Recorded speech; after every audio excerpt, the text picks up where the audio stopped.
साताऱ्याच्या दुष्काळी पट्ट्यातील धुमाळवाडीत गेल्या 24 तासात रेकॉर्ड ब्रेक पाऊस। 30 वर्षांनंतर पहिल्यांदाच तलाव भरले तर नदी नाले ओसंडून वाहू लागले।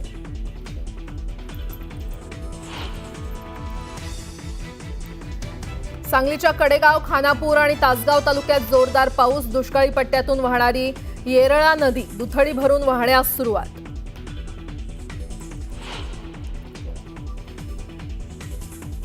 अहमदनगरच्या कर्जत तालुक्यात जोरदार पावसामुळे शेत शिवारात साचलं पाणी।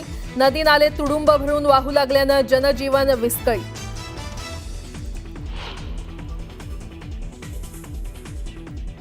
कोल्हापूरमध्ये सुरू असलेल्या मुसळधार पावसामुळे गांधी मैदानाला तळ्याचं स्वरूप। पाणी बाहेर जाण्यास जागा नसल्यामुळे 5 ते 6 फुटांपर्यंत साचलं पाणी।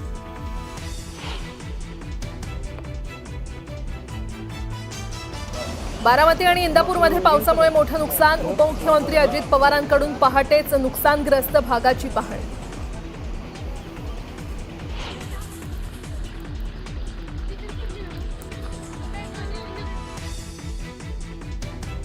फलटण तालुक्यात मुसळधार पावसामुळे बाणगंगा नदीनं ओलांडली धोक्याची पातळी। नदीकाठच्या घरांमध्ये शिरलं पाणी। नागरिकांना सतर्क राहण्याच्या सूचना।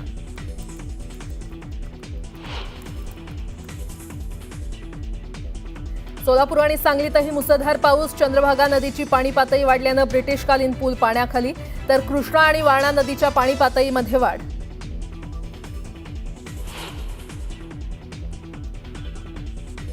मुंबई शहरासह उपनगराला पावसानं झोडपलं। जोरदार पाऊस सुरू असल्यानं वाहतुकीवर परिणाम, तर वातावरणात गारवा।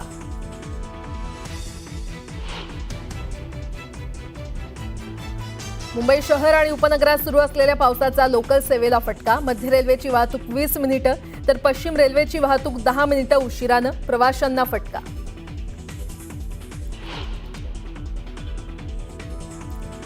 आणि संकेतस्थळावर आलेल्या तांत्रिक अडचणींमुळे लांबलेली 11वी ऑनलाईन प्रवेश प्रक्रिया अखेर आजपासून सुरू।